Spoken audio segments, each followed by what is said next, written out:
Bonjour, bonjour.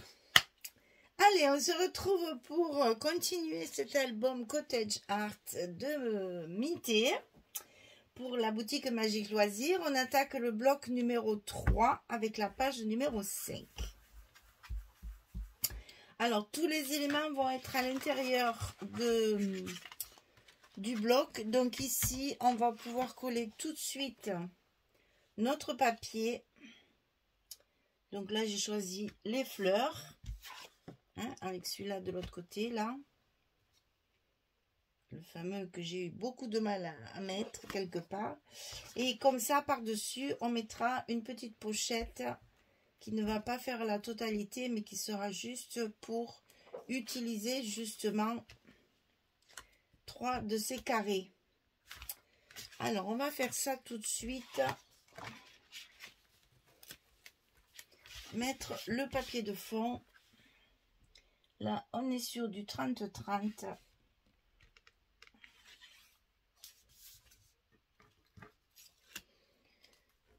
Et c'est sur ces 2 pages que j'ai utilisé ces fameux carrés là, qui étaient si difficiles à caser.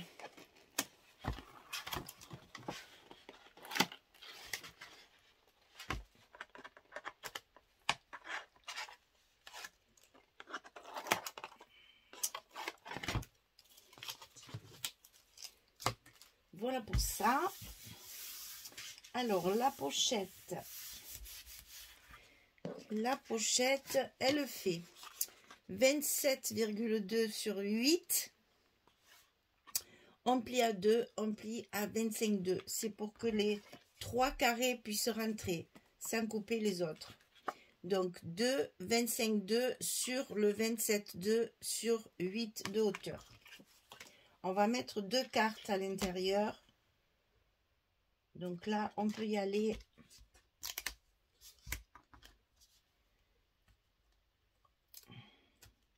On la met en bas. Ça permettra de mettre d'autres choses si on veut à l'intérieur.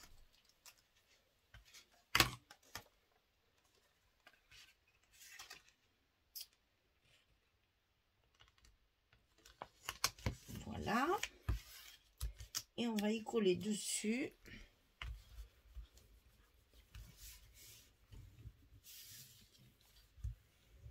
Donc les 3 carrés là.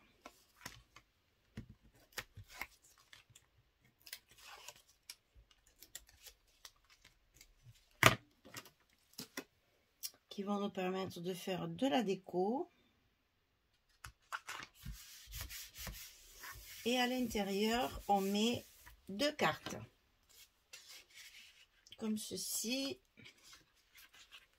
Et comme cela. Il y a la place largement de mettre 2 cartes. Le fond, il est fait. Alors, on va attaquer les côtés. Alors, on a des pages 15-20 en quinconce. Alors, ici, on a à gauche 23 sur 15 et demi. On plie à 20,6 et à 21,1. On a un gousset de 5 mm. 20,6, 21,1 sur le côté 23 sur 15 et demi. Et ça, bien entendu, on va le centrer. Donc là, il est important de faire nos petits repères. Parce que ça va être...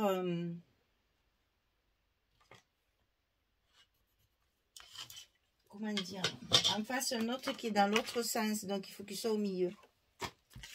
Donc ici, on le rentre dans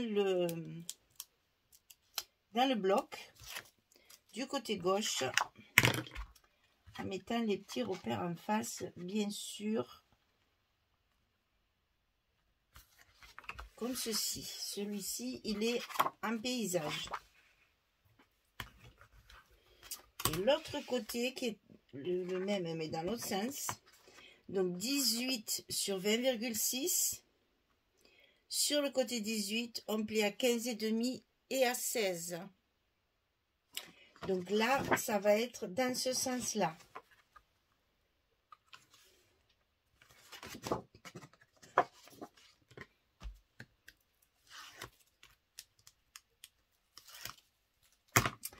pour le mettre en face l'autre, mais en quinconce, enfin à l'envers. Je sais pas trop comment il faut dire. On a à chaque fois un petit gousset de 5 mm, comme ceci. Et ensuite, par-dessus, on va mettre les pages de fermeture. Donc, côté droit, 13,5 sur 20,6. On plie à 10,5 et à 11,5 du côté 13,5. Et comme ça fait la même hauteur que l'autre, on va le mettre exactement par-dessus l'autre. Attention à la pliure ici, de ne pas la cacher à l'intérieur. Il faut décaler un petit peu. C'est pour ça que c'est bien d'avoir des languettes de 2 cm. Ça nous permet vraiment de jouer sur nos espaces. Là, il faut bien voir pour que ça se ferme bien ici. Il faut bien voir la pliure. Et on va faire pareil de l'autre côté. Alors, celui-ci, 23,6 sur 20,6. On plie à 20,6 et à 21,6 du côté 23,6 pour avoir nos goussets d'1 cm. Et celui-ci, on va le mettre en face, celui qu'on vient de mettre. Et avec les aimants, ça glisse. Donc ici, on a 20,6. Il faut le centrer, mais en même temps, il faut qu'il soit en face celui-là. Donc, faites bien des repères et attention à votre pliure. Il faut qu'on la voit bien.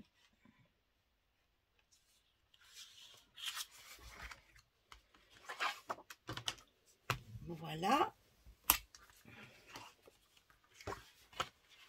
Comme ceci. Et on va pouvoir mettre nos aimants de fermeture.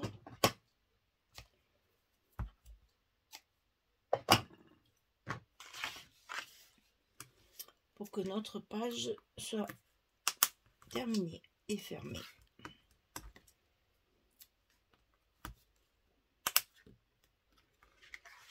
Allez, on met bien nos goussets, nos papiers, bien tout alignés. Et on peut appuyer sur nos scotch pour faire prendre nos aimants. Voilà. On a donc ici 2 fois des rabats sur les côtés. Alors, ici c'est fini. On va faire ici.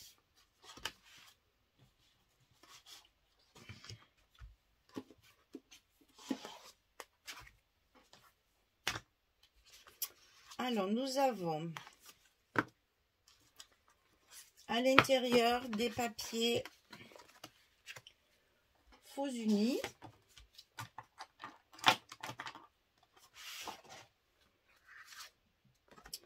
Alors là, je vois rien avec noir sur noir, donc je vais mettre l'autre, voilà, pour bien voir où je mets mon papier. Alors ici, on va mettre ce joli bois. Il va y avoir un stop sur cette page pour y glisser une carte. Donc ici, on a celle-ci. On va mettre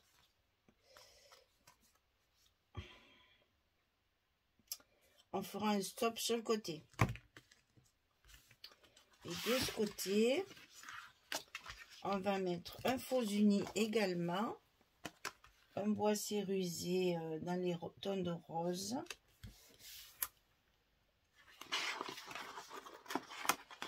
Et ici aussi, on va y mettre une carte. Quand j'ai des chutes, j'en profite.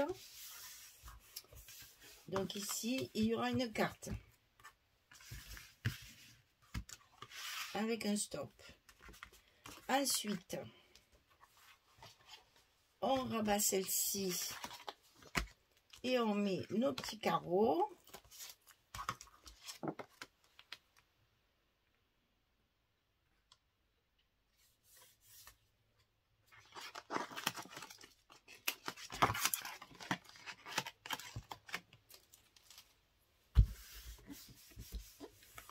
Et celle-ci, on met nos pois. Mélanger les designs en restant dans le même ton. Hein, on a du bleu à chaque fois. Les roses sont à l'intérieur. Donc ici aussi, on va pouvoir faire des stops. Puisque tout est caché. On va pouvoir faire des stops ici aussi pour mettre des cartes. Donc ici à l'intérieur, c'est la page où il y a les images là. Comme c'est toujours les mêmes, ben, je les ai utilisées déjà 2 fois. Donc ça suffit. Donc on utilise le papier faux uni qu'on viendra décorer. Mettre un stop pour rajouter une photo.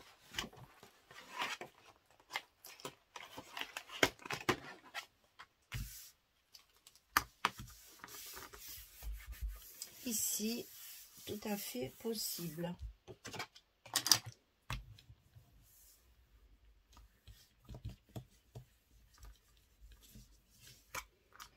Alors, ce côté, à l'intérieur, j'ai mis un peu des fleurs parce que ça manque un peu. C'est le fameux papier que je trouvais un petit peu chargé. Mais en petite touche comme ça. Et au milieu de papier presque uni. Ça y va très bien. Ça redonne un peu de couleur. Sur le dessus, ici, on reste avec le bois. C'est le même, hein? C'est le même papier, hein? Mais en verso. On reste avec le bois pour mettre en évidence la partie qui viendra dessus pour fermer la page.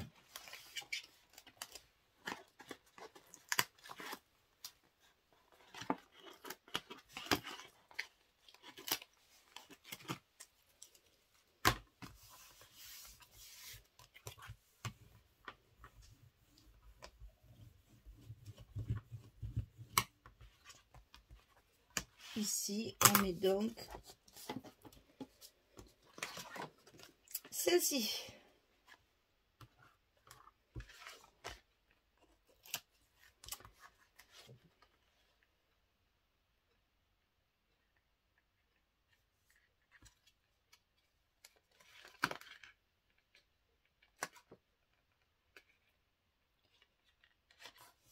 On y est. Là, vous voyez, ça c'est le genre de papier qu'il est difficile de couper en 20. Donc on garde la grande dimension. Et voilà. Et là, on n'aura plus qu'à faire un joli stop.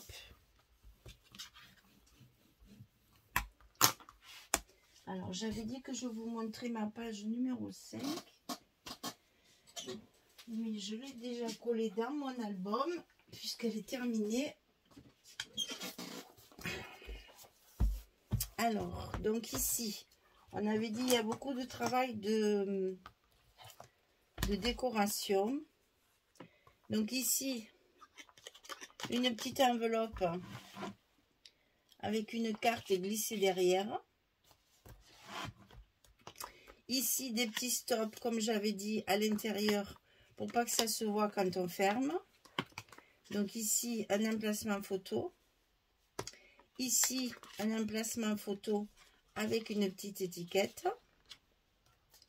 Ici, sur le côté, un des tags que j'ai fait avec les dentelles et les petites fleurs plus une étiquette pour faire l'angle. Et ici, donc, les petites cartes tamponnées que je glisse derrière. Ici, la même chose. Un tag, une étiquette et une petite carte journaling glissée derrière. Et ici, une petite déco toute simple et une petite déco toute simple. Voilà, vous voyez comme quoi, avec pas mal de papier uni, on arrive à faire des jolies choses. Et pour le 6, c'est pas oui, pour le 6, c'est pareil. J'ai mis ici mes marque-pages là que j'ai coupés sur mes couvertures. Donc de ce côté, là je l'ai laissé tel quel. Et à l'intérieur, c'est pareil, juste une petite décoration ici dans l'angle. Et ici, un petit stop avec les die cuts et une petite carte à mettre derrière. Vous voyez, c'est tout simple et ça suffit pour habiller. J'ai toujours pas décidé ce que j'allais faire là parce que vous voyez, ça s'ouvre et du coup, on ne peut pas fermer correctement, il faut les tenir. Et ça me plaît pas. Donc, je vais le ranger. Et j'attends de voir si ce qui me reste comme décoration. Et voyez là, dans les couvertures, j'ai mis aussi ces fameux marque-pages dont je vous ai parlé précédemment pour habiller le fond. Ça reste de la déco. Voilà. Vous avez tout vu. Ou presque. Donc là, notre page numéro 5. Donc, il y a de la place aussi, hein. Là, photo, photo, photo, photo, photo et photo. Il y a de la place. Mais là aussi, il faut faire des stops, il faut faire des petites choses de décoration pour pouvoir donner vie à tout ça. Et là, c'est pareil, on peut mettre un petit quelque chose ici, puisque là, les pages sont très chargées. Donc, on va les laisser telles quelles et on va décorer ici. Voilà mesdames, la page numéro 5 est terminée. En structure, c'est pas trop compliqué. Le travail, il est après derrière. Quoique j'ai eu beaucoup de mal à caser celui-là. Là. Vous allez voir dans la page 6 aussi. J'ai vraiment galéré parce que je savais pas trop comment utiliser ces carrés. Donc oui, c'est un peu compliqué. Voilà la page numéro 5 terminée. On va attaquer la numéro 6 pour continuer le bloc numéro 3. Je vous remercie de votre fidélité. Je vous dis à très vite pour la suite. Au revoir tout le monde.